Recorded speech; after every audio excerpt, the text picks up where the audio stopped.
writing in this, man. It's the writing in this that's just really lacking towards the end. Like, you had a great idea and you just kind of fumbled it. And then all he does is he goes, force push, and he picks him up and goes, man, over there. No! No! Rip off their arms. It didn't live up to any expectation that they set. They set the expectation. I didn't set it. They set it. Welcome back to a brand new episode of Blore on Mandalore. I am your host, Jeremy Blore. But before we get into anything special, guys, I just want to make a special mention to the people that actually create this channel. It's not just me. I know you guys are thinking, oh, what? I mean, surely there would have to be an army of 100 people to be able to create the amazing content that you do. No, not 100. But we've got a couple of special people here. Look, obviously I am your host, but we've also got Phil from editing, okay? Make sure you give Phil a lot of love. He's a very cute guy, very handsome, okay? But he makes sure all of these are edited properly and in the proper sequence. It's not that you repeat lines that you have just said previously. And then we get into, oh my God, one of the best guys that you'll ever meet. His name is Clive. Clive does all of our script writing based on the previous episodes, or if there's no Star Wars show, he does all of the random stuff that we talk about, like the top 10 characters and so on. Because I don't know shit about Star Wars. It's all of my team around me. I'm just the pretty face who is able to deal with it. And then last but not least, we have got our YouTube specialist, okay? And now he goes without any introduction. That is Anthony. Give a round of applause for Anthony. He's killing the job, and he's also very cute and very handsome as well. Yeah, we've got a very, very tight-knit team here at Blore on Mandalore, but give some love down below to all of the great people who make this show possible. And let's hit the road with a breakdown of the latest episode, episode 7 of The Acolyte. Trusty notebook in hand. Let's give it a whirl. Look, guys, I first want to say I apologize, okay? I apologize for having a nasally voice, more nasally than usual. I am sick. I have been so sick these past couple of days, which is, again, why I apologize for the lack of content for this week. Look, I could have been uploading reels and doing all that kind of stuff, but mentally it was just draining, and I'd rather just go die 50 billion times on Elden Ring. And I was just sleeping. I was sleeping like crazy. So, guys, look, this episode, I'm going to split it into 3 different parts. Fair warning, this wasn't my favorite episode. A lot of you know me as the guy who glazes Star Wars. Like, I love everything to do with Star Wars. And, I mean, look, The Acolyte's no different. I've found a lot of things that I absolutely love in this show. This episode didn't hit for me, like, at all. Like, I mean, I watched this with an open mind like I do everything. I don't read any reviews. I don't look at any comments. I have to watch it a little bit later because I'm usually working at the time that it's out. Because it comes out at like 11 o'clock in Australia. So I'm usually working at the time, so I'll watch it at night. I'll watch it with my roommate. But, you know, this episode didn't hit at all. Even in the points for me that I was like, this is exactly what I wanted. That Kalnucka fight, it didn't hit. It didn't hit. It was an awesome fight, sure, but like, what the fuck was that episode? Like, what? Why did we wait 6 episodes for that? I mean, I think out of all of the questions that I wanted to be answered, like, they definitely got answered, sure, but like, now I have 50 billion more, and I'm like, look, we'll get into it, but we're splitting this up now into 3 different categories. We've got Jedi, we've got the Witches, including Osha and May, and then we've got the last one, which is the fan questions, which all of you guys have put in some awesome questions and responses. Look, yeah, if I was going to give this episode a rating, I'd probably say, for me, like a 4 or a 5. Like, the only time that I actually got excited was with Kalnucka.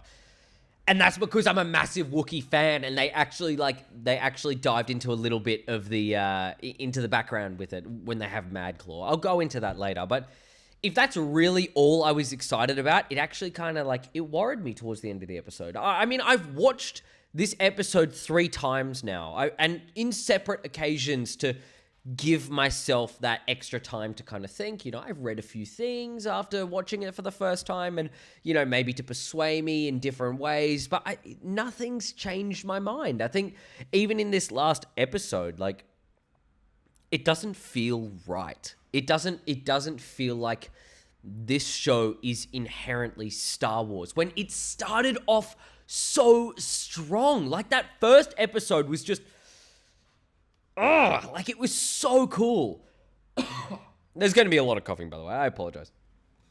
But it's, the first episode was so cool. And the second episode, I was like, damn, like, they're picking shit up.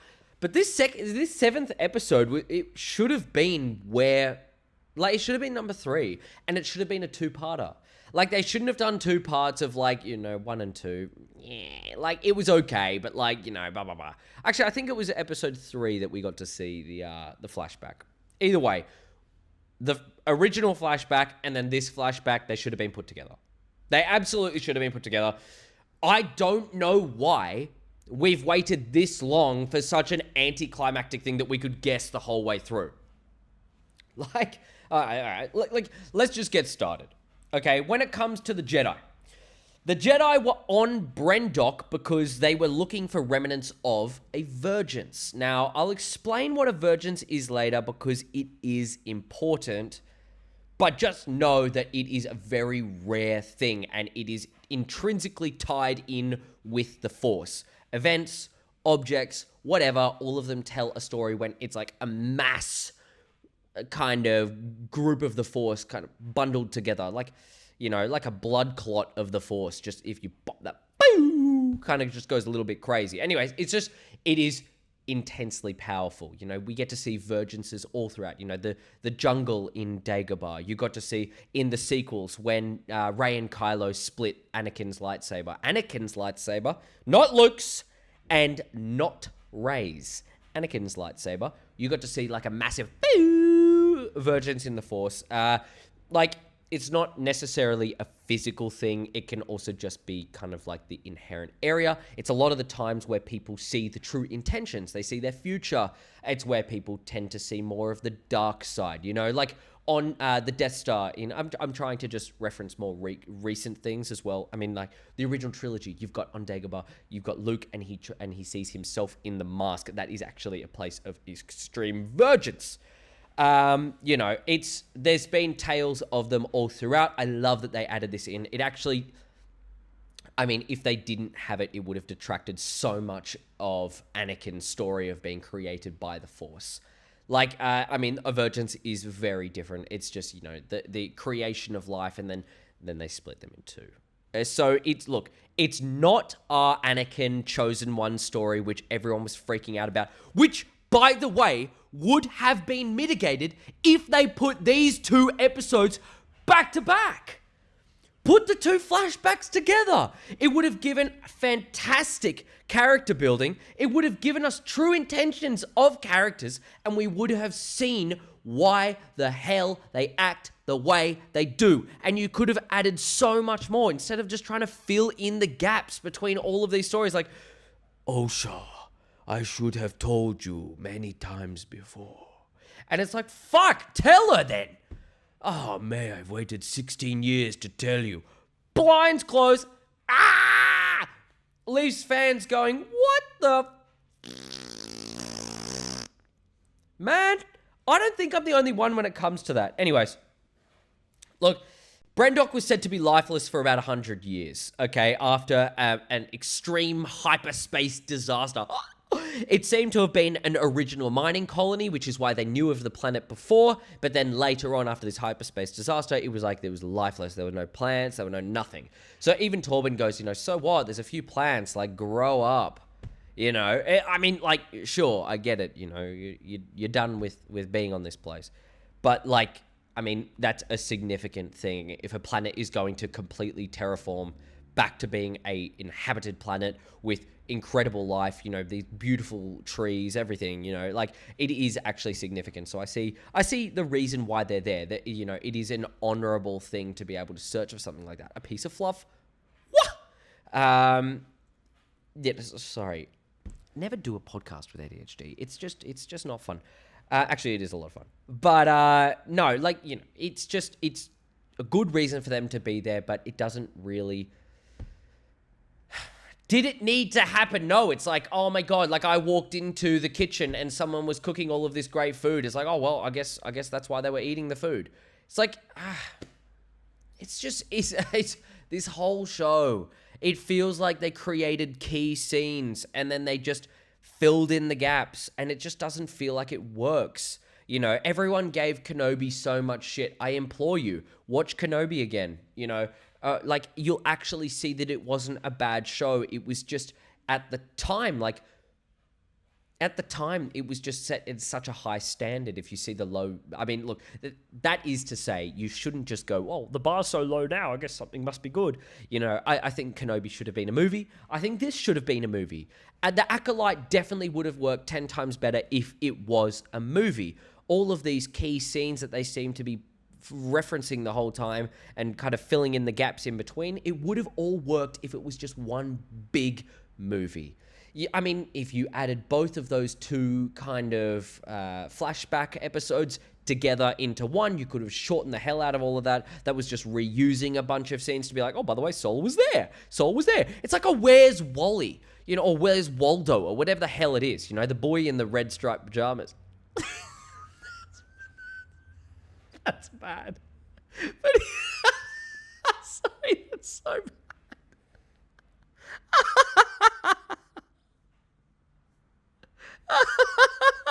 Sorry. Oh, sorry. Move on.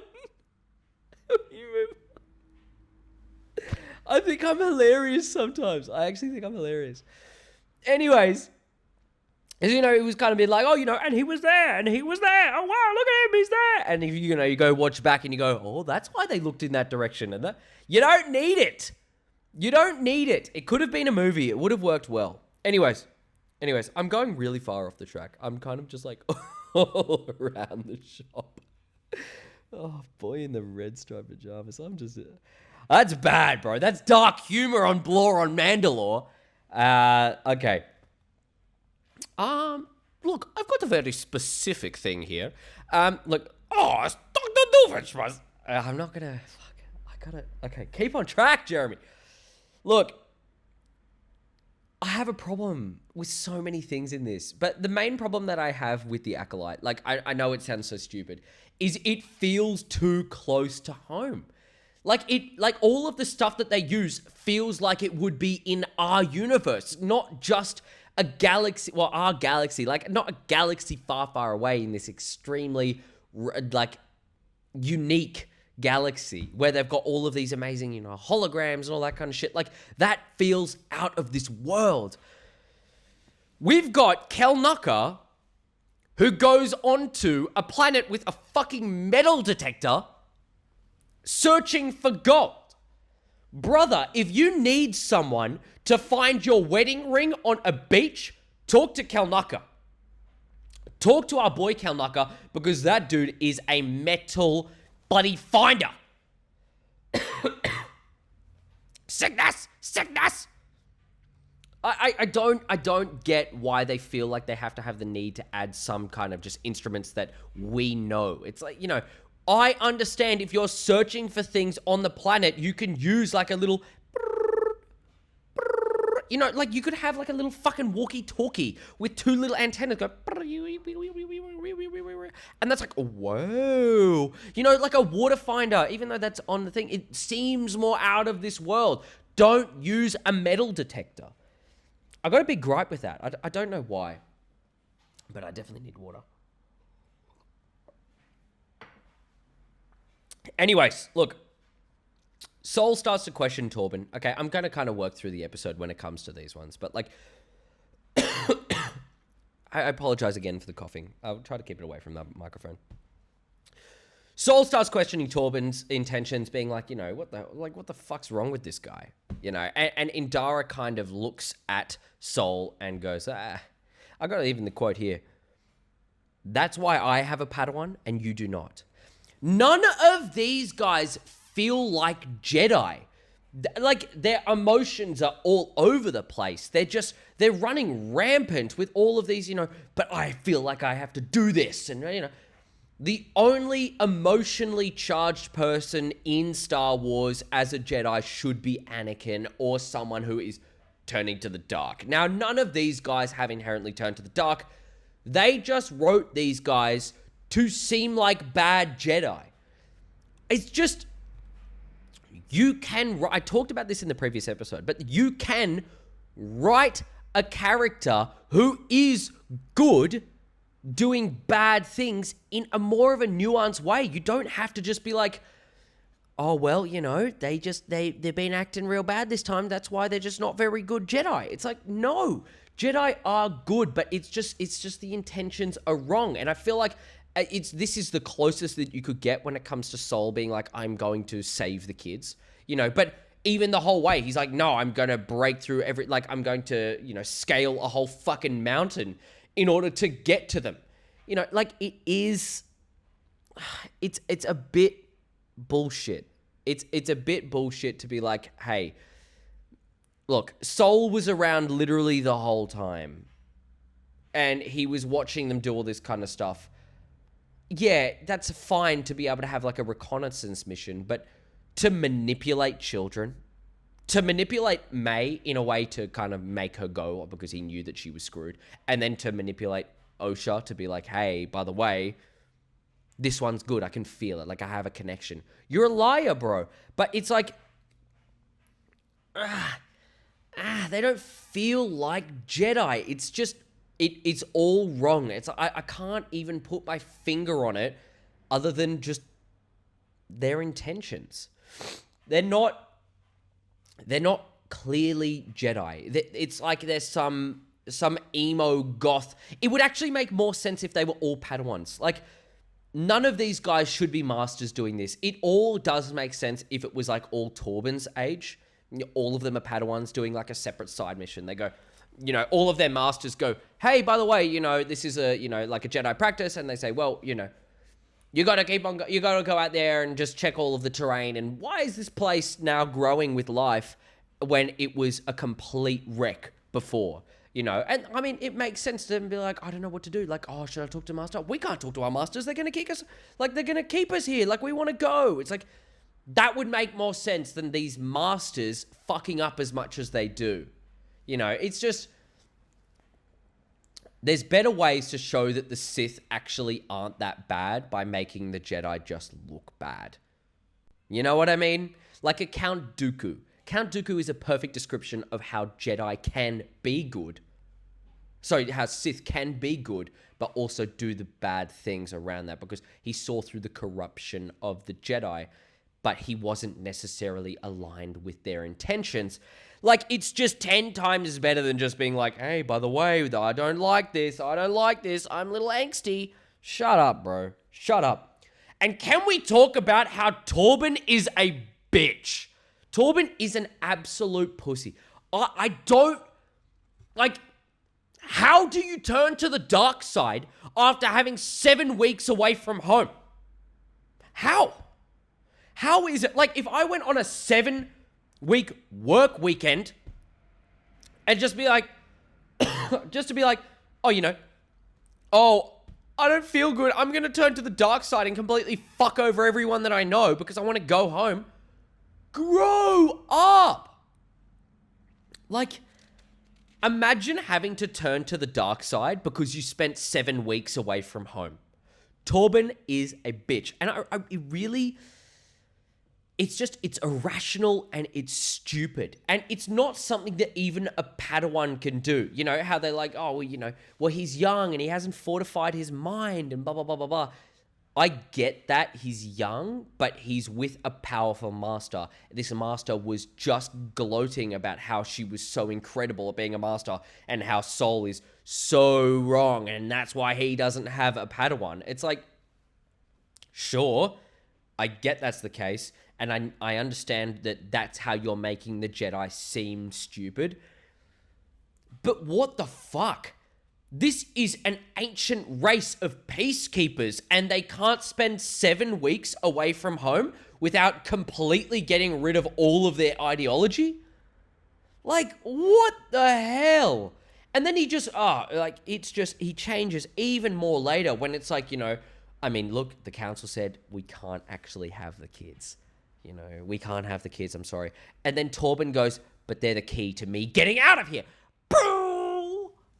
Oh, brother. Make me hate a character that was in there for 2 seconds. I mean, you talk to him for 2 seconds, and then you just go, go fuck yourself, bro. No, actually, I don't like you at all. That's my rant.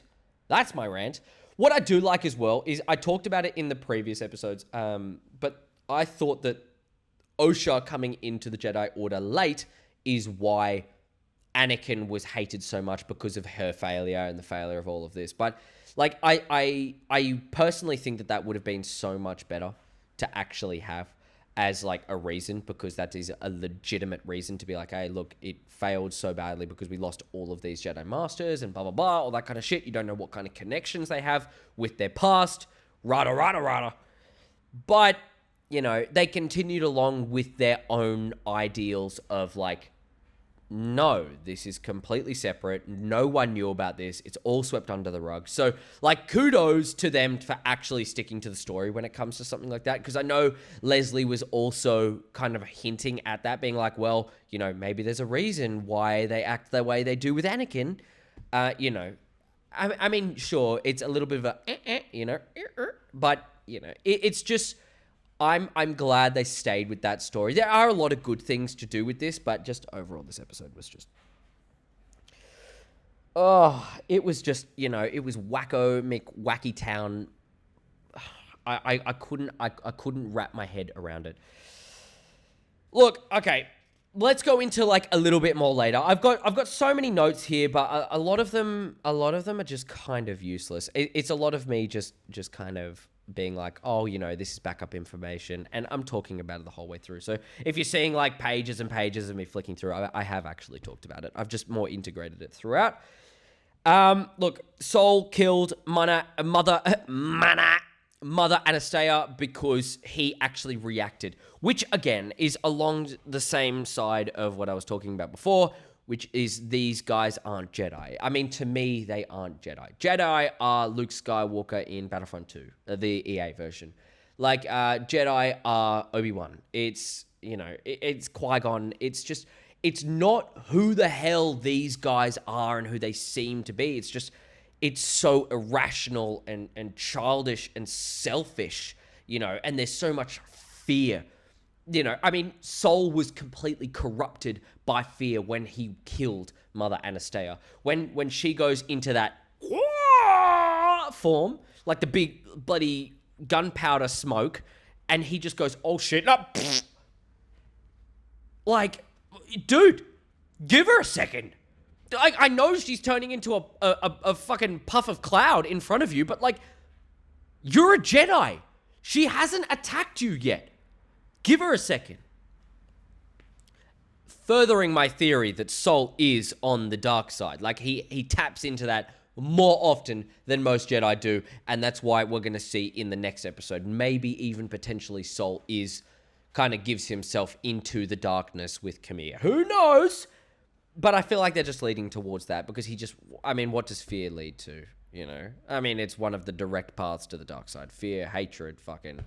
selfishness, whatever, all of those kind of bad, dark things where you go, naughty, it all leads to the dark. So, he killed her almost fucking instantly. It was a blink of the eye. Even Torben pulls out his lightsaber straight away. It's oh no, I have to get the kids. And then you get Mother Quarrel and she's like, Nyah! I hated that fight. And then, it's everything pauses. Yeah. This Jedi, you're surrounded by 50 fucking people, and everyone just paused to be like, oh, he killed Mother, our leader.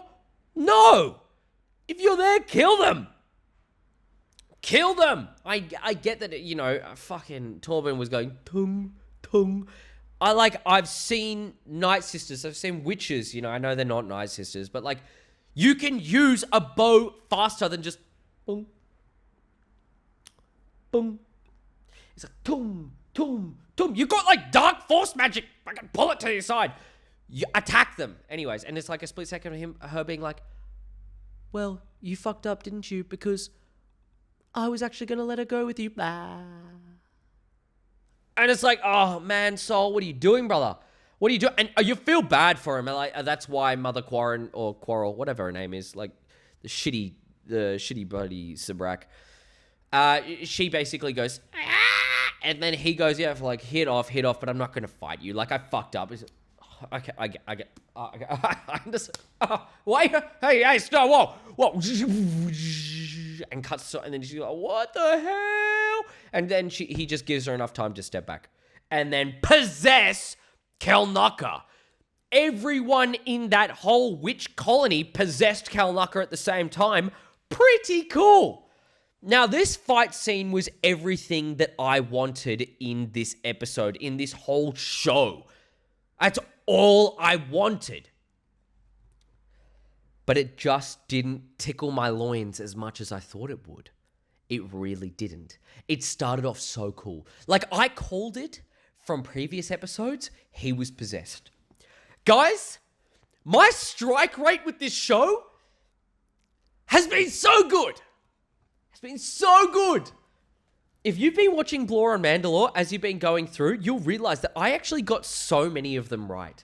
So many of my theories have been fucking spot on. You know why? Because I understand Disney Star Wars, baby. I understand it. I don't like it all the time, but I understand it. So come to my show if you want accurate bloody guesses. Good theories. Anyways, the Kelnucker fight was really cool at the same time as it wasn't. You know, like, yes, we get to see a Wookiee Jedi fight for the first time, but where was the viciousness? Where was that whole... Like... We get all of this kind of Wookiee knowledge through all of Star Wars. It's like, you know, Wookiees will rip off your limbs if you don't play nice with them. Like, hey, it's insulting if you don't eat a Wookiee's cooking, you know, he'll rip off your arms, he'll tear your limbs off. And then all he does is he goes, force push, and he picks him up and goes, meh, over there. No! Rip off their arms. Like, punch them through the chest, cave in their chin, like be a vicious animal. That's what we want from a Wookiee. That's why we all wanted to see this bloody Wookiee fight with a lightsaber. Like, if he gave into his mad tendencies like he did with the Mad Claw, which is basically, I love that they added this, by the way. Love that they added this. He used Mad Claw, which is kind of like a name for someone as a Wookiee when they use their extendable claws. They have extendable claws that is only used for climbing. And if you use it within the Wookiee culture for fighting, then you have to banish yourself, which is exactly why he was banished. I called that before. Ho! I love this show. No, I just love Wookiees. No. But like, you know, he used Mad Claw and he cut up Torben's face. I loved that. But where's his limbs ripped off? I get this is meant to be like a little bit more of a kid's show as well. Make it rough. Rip their arms off. Like, do all of this bodily harm to them and actually show them the power of a Wookiee. We've been terrified of Wookiees this whole time, and now this Jedi can just, like, karate. Like, Sol came up and goes, like, ta, and then pushes him away, and then, like, yeah, obviously he goes down. But then, you know, oh my God, like... Indara just comes in and face rides him until he falls on the ground, and then she goes, like takes all of the bloody, like, connection from the possessed people, which I enjoyed that it wasn't an inherent, like, maybe she didn't know that by cutting their connection, she would kill them. I thought that was a really, really nice touch. Like a really, really nice, you know, it reminded me a lot of the games that I played. Like it's like you have to kill, like, you know, maybe even Elden Ring, you know, it's like you kill a skeleton's body and then you have to kill its ashes piles on the ground. It's like once you've disconnected from your body, you have one life. You cannot just go back to your body after they cut your connection. No, you're gone there forever. So it was an inherent risk, and I loved that about the fight.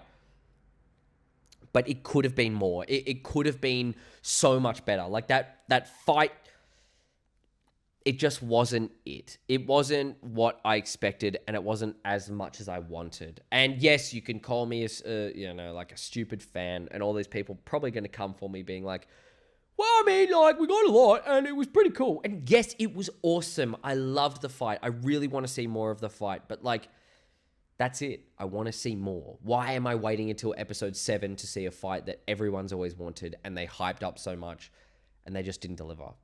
So, I mean, yeah, that's kind of on them at the same time to be like, don't hype something up that you won't give to us. And, oh my God, even Mother Quarren and all of her grunting, it was just so, like, it's like, oh, shut up. Like, actually shut up. Like, that's so annoying. I was watching the fight going, come on, like, you're a badass. I've seen Zabrax fight. I love them fighting. Like, it's so cool. Even in the games, you get to see, Cal Kestis and bloody, what's her name? Anyways, his girlfriend, basically, she fights, and it's like, oh my God, put it in the comments below if you know what I'm talking about. Maybe I'll put it here. Bang. Anyways, so she, fights all of these people, and it's like, it's not that kind of weird grunty. It's like, it's just so forced. It was so crap. Like, it wasn't, I'm really sad about it because it was all that I wanted in a fight, and it didn't live up to any expectation that they set. They set the expectation. I didn't set it. They set it.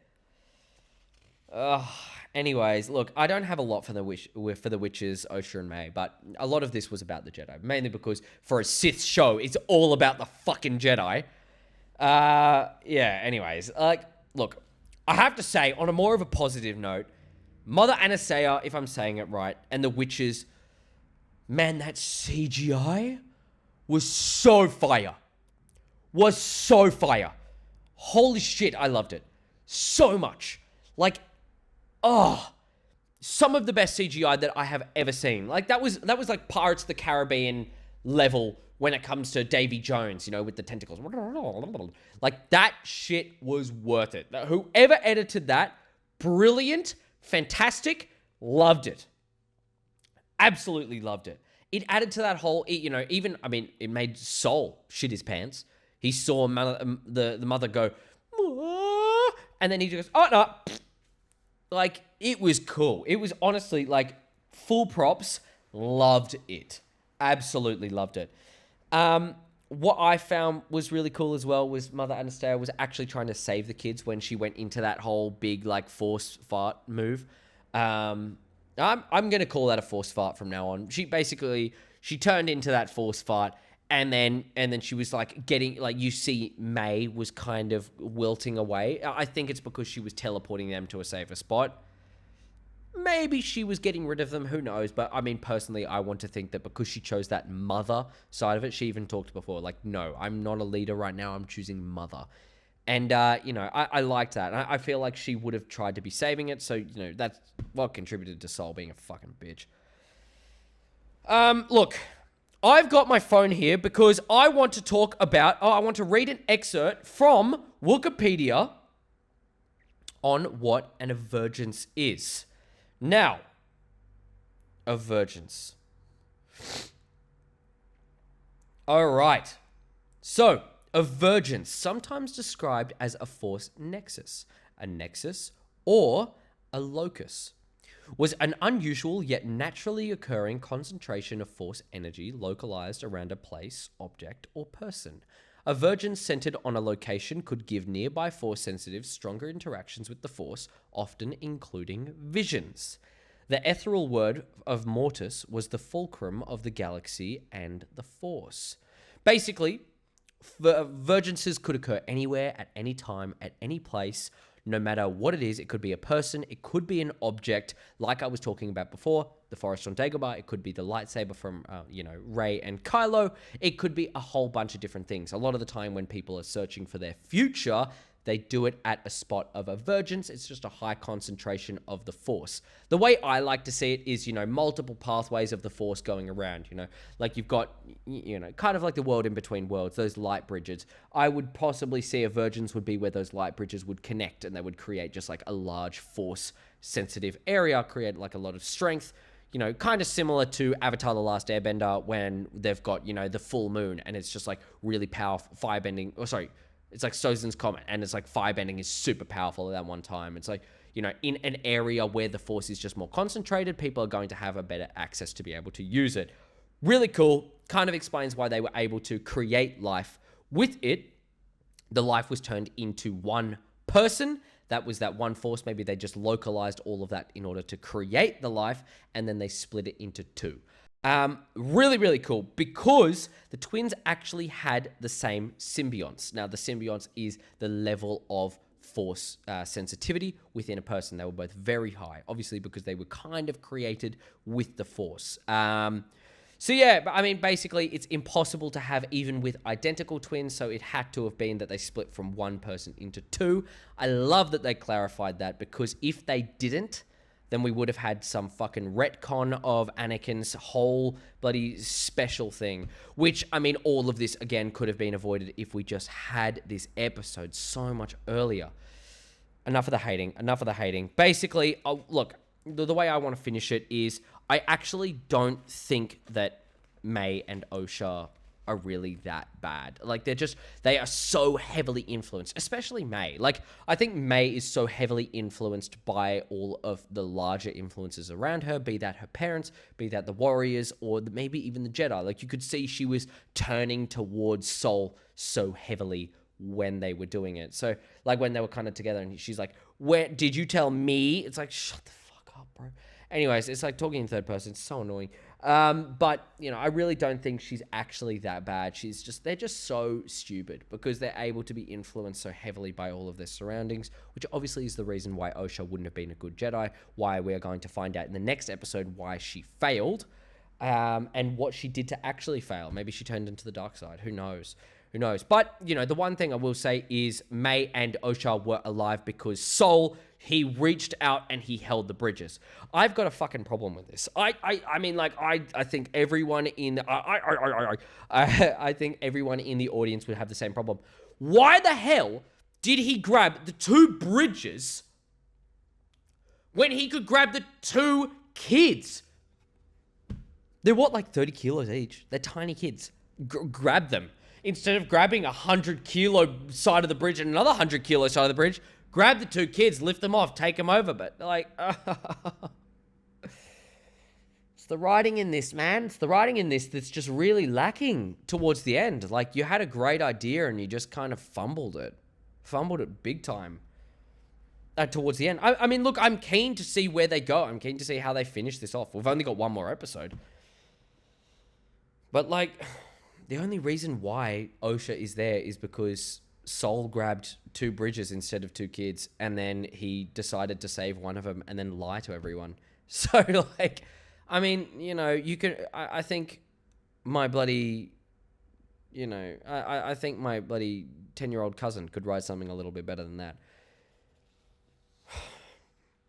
It's kind of upsetting because I was so excited about this, and I have been such a champion of this show the whole time that I really do hope this last episode is at least a good finisher. I hope that all of their good ideas that they put into, they just chuck it into the end.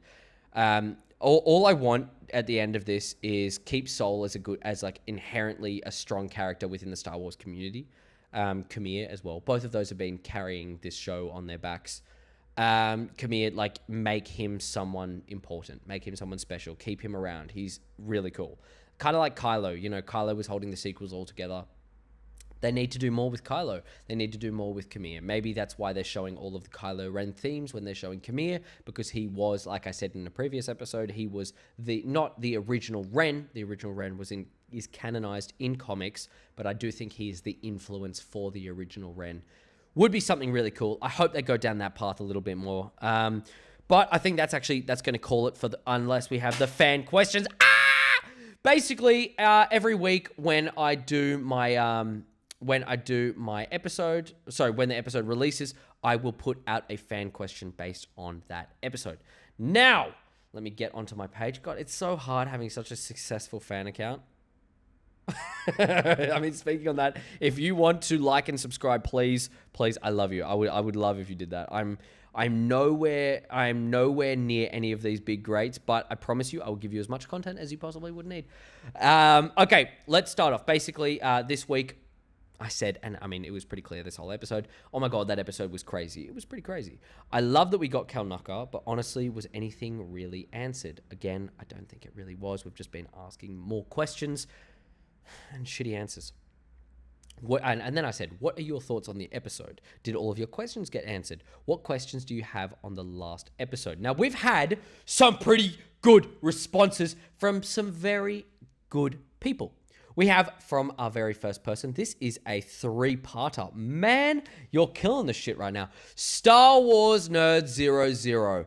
Before you do anything, just know that this guy is a true staple in the Star Wars community. He's someone who is so amazing and does so many amazing things. I would recommend giving him and his other page, Tales from Peridia, a like and a follow, because I mean, this dude is just, he's got something special. And I think you'll realize when you see it, it's hard not to like him. And even then, he posts some really fucking funny memes.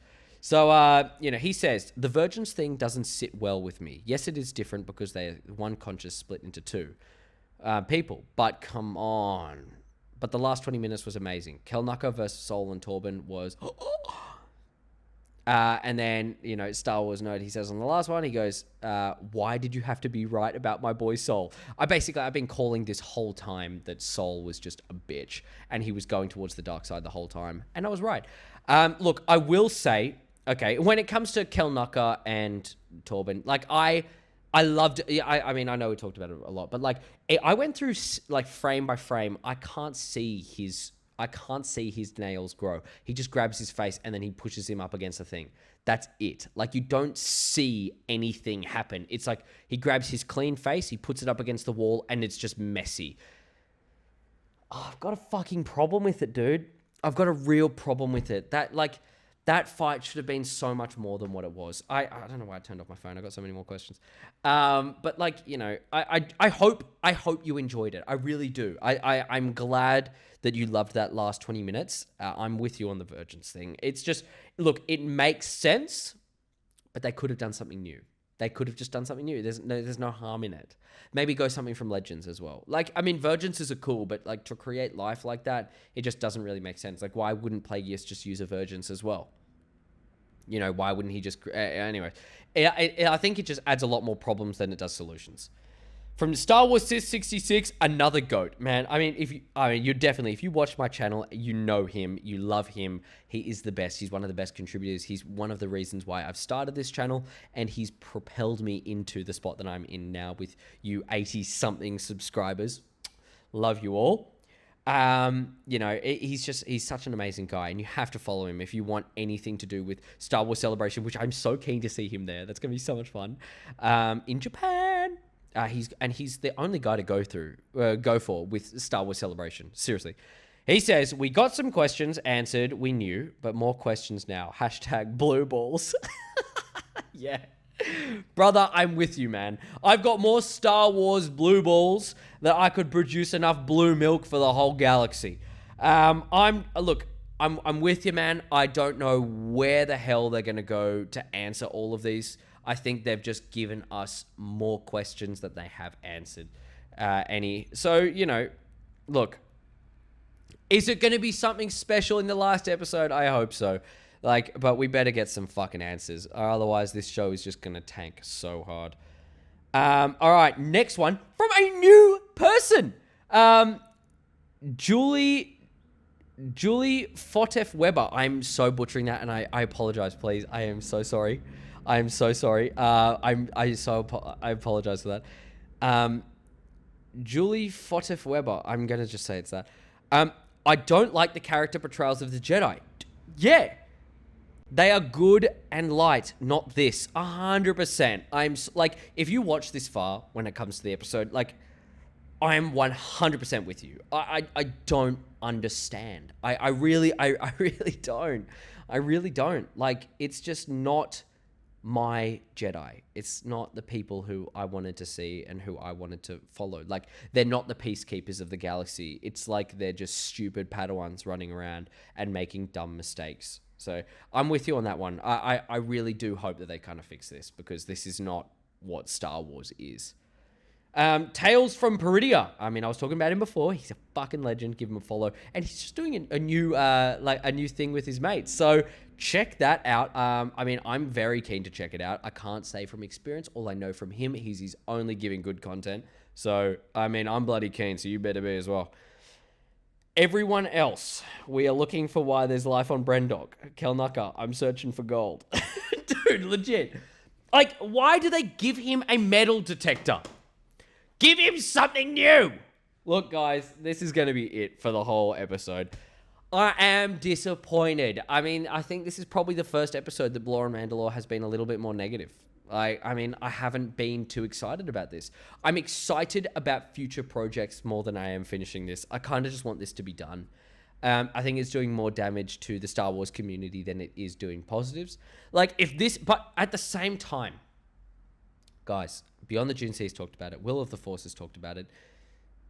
If this is your Star Wars, I am not yucking your yum. If this is your Star Wars, go for it. I'm glad you love it. I hope you enjoy more of it. I hope all of these episodes have been everything you've wanted.